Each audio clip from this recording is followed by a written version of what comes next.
Good morning. We're going to be continuing our devotional series from Psalm 91, and I'm going to be reading from verses 5 to verse 8. It says, "Do not be afraid of the terrors of the night, nor the arrow that flies in the day. Do not dread the disease that stalks in darkness, nor the disaster that strikes at midday. Though 1,000 fall at your side, though 10,000 are dying around you, these evils will not touch you. Just open your eyes and see how the wicked are punished." One of the most common themes that we see in Scripture, and one of the most common commands we see from God to people, is do not fear or do not be afraid.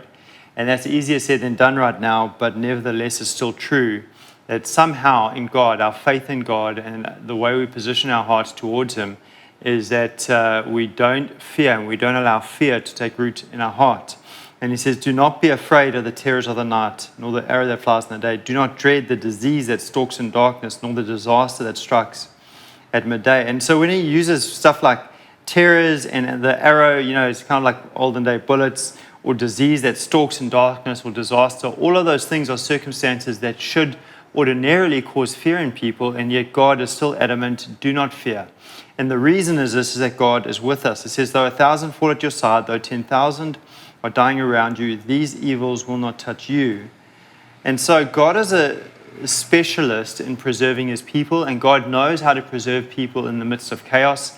He's been doing it for generations. The world has known lots of messy seasons, and God knows how to be with His people and walk them through those seasons.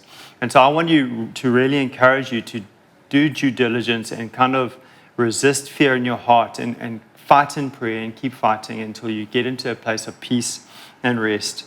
And then it says, just open your eyes and see how the wicked are punished.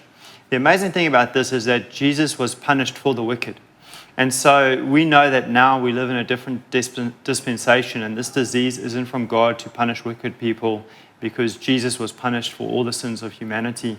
But we live in a fallen, broken world. But nevertheless, God is with us. He's with His people. He knows how to preserve people. He knows how to save them, and He knows how to walk them through.